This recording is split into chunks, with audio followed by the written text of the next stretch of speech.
Don't go today, Caesar. I saw the sky bleed in my dreams.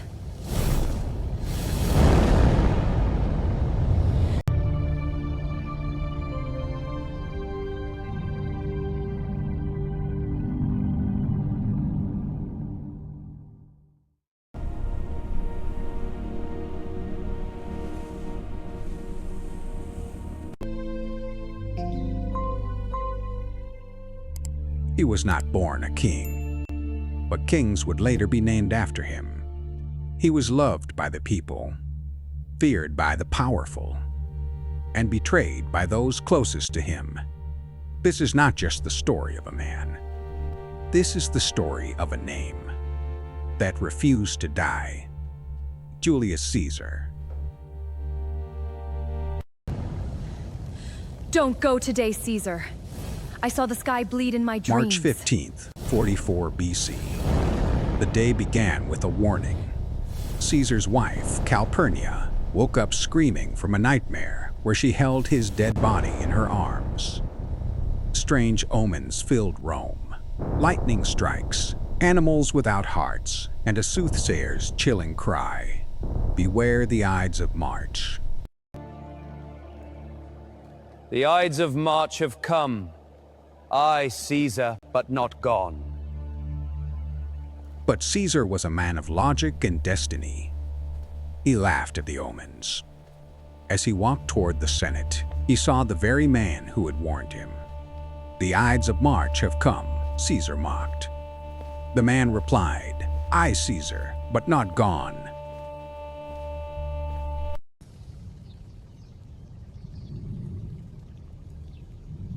But in Rome, power never rises alone. And behind the shadows, men were already deciding Caesar's fate. And the others will follow. We move as one, no hesitation. The Republic ends today. The good of Rome. March 15, 44 BC. The day Rome would betray the man who changed it forever. The footsteps draw near. Caesar comes. Be resolute. Our resolve holds. Inside the hall, 60 men were waiting. Not enemies from the battlefield, but his own friends and colleagues. They had sworn an oath to save the Republic by spilling the blood of the man who had become too powerful to control.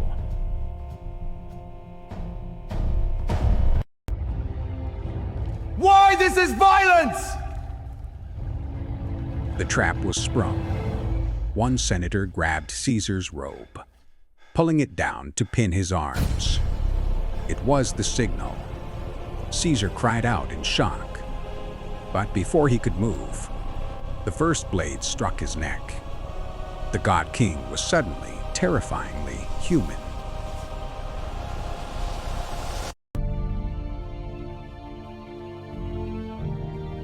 But the deepest wound wasn't from a blade, it was from a friend. When Caesar saw Brutus, the man he loved like a son, standing among the conspirators, he stopped fighting.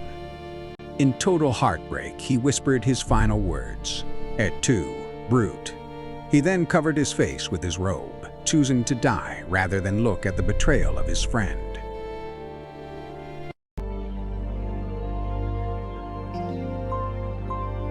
The dictator was gone. The hall, once filled with the shouting of men and the clatter of steel, was now eerily silent.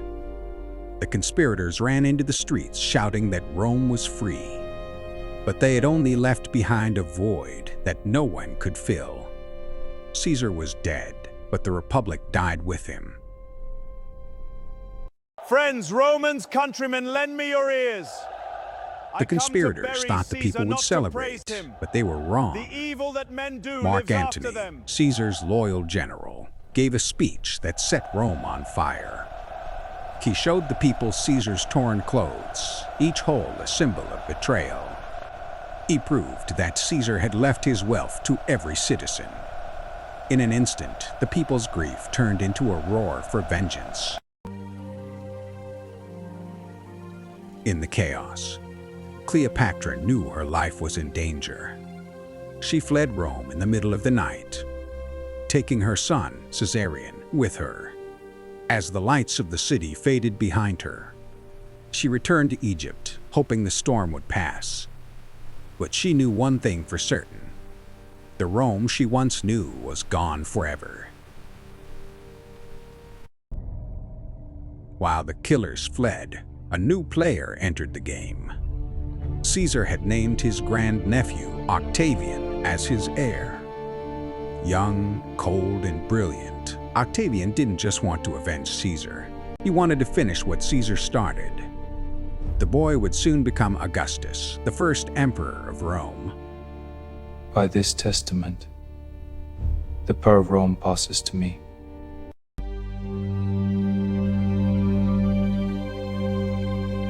For Cleopatra, the dream of a joint empire died with Caesar.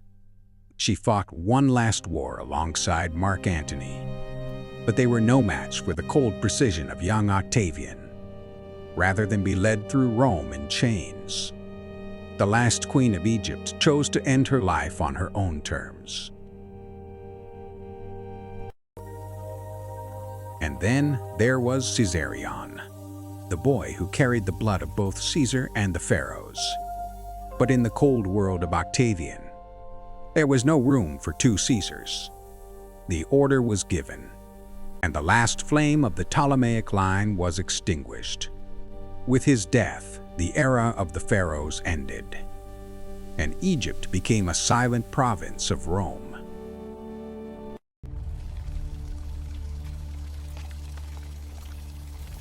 With Caesar dead, Rome breathed a heavy, toxic air.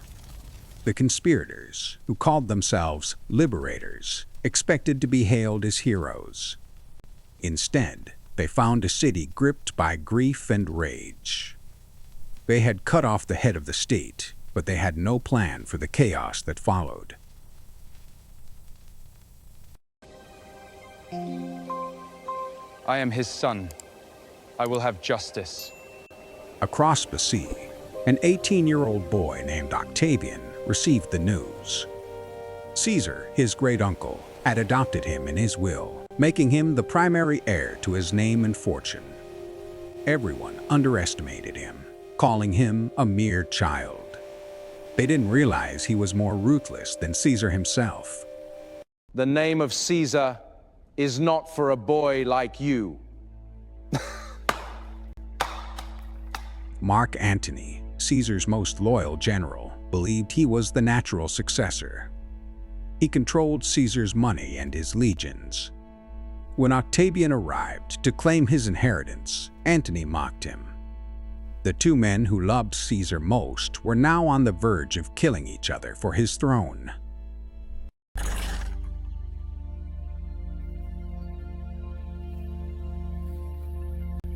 Realizing they couldn't win alone, the rivals formed a bloody pact, the Second Triumvirate. They officially divided the world between them.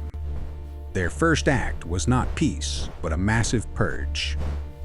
They signed the death warrants of hundreds of senators to fund their war against Caesar's killers. The legions are restless, Brutus. I know. The weight of it all. We must decide Brutus now. and Cassius, the men who thought they saved Rome, had fled to the east. They raised a massive army of 19 legions, claiming to fight for liberty. But they were no longer politicians in togas. They were generals in a desperate war for survival against the very ghost of the man they had murdered. Thou shalt see me at Philippi. Legend says that on the eve of the battle, a dark figure appeared in Brutus's tent. It was the ghost of Caesar himself. He spoke only 5 chilling words: "Thou shalt see me at Philippi." The shadow of Caesar was everywhere, in the minds of the soldiers and the nightmares of his killers. For Rome! Charge! Hold the line! Archers, fire! Break them! Push through! The Battle of Philippi was the largest and bloodiest in Roman history. It wasn't Romans against foreigners. It was Roman against Roman. Mark Antony proved his military genius, crushing Cassius's wing of the army. The liberators were being systematically destroyed by the very military machine Caesar had built. One by one, the leaders of the conspiracy realized the truth. The republic they fought for was already a ghost. Facing total defeat at Philippi, Cassius and then Brutus chose to exit the world they could no longer control. They left behind only broken steel and a name that would be debated for centuries. The dream of the liberators had finally turned to dust.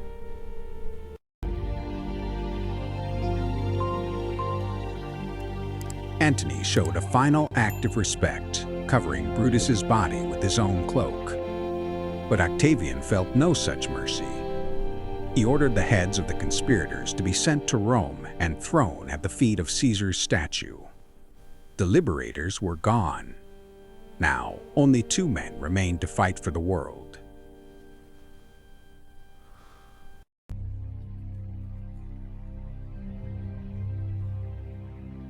With the assassins dead, Antony took control of Rome's eastern provinces. He needed money for his upcoming wars, and only one person possessed the wealth he required: Cleopatra. He summoned the Queen of Egypt to meet him in Tarsus, expecting her to come as a servant.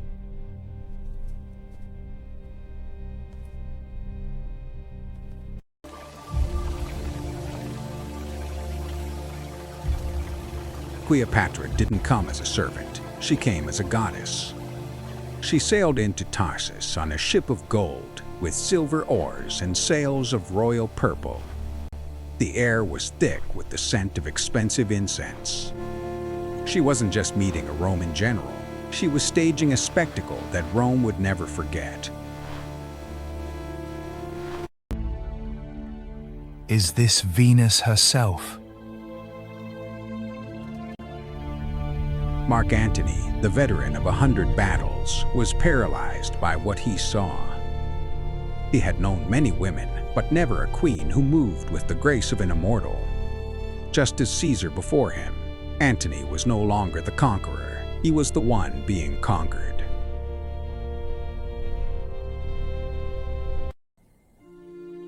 The stars align for us, Antony. In the heart of that night, a new and dangerous alliance was born.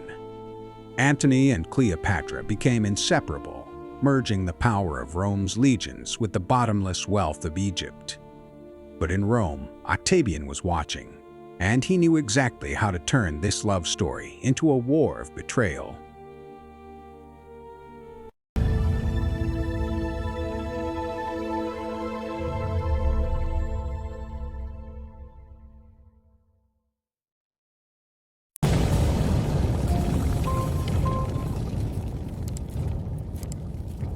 Caesar was dead, but his ambition was a fire that could not be put out. Rome was no longer a city, it was a battlefield. Two men, both claiming his legacy, were about to tear the world apart. The Republic had fallen, but the war for the empire was just beginning.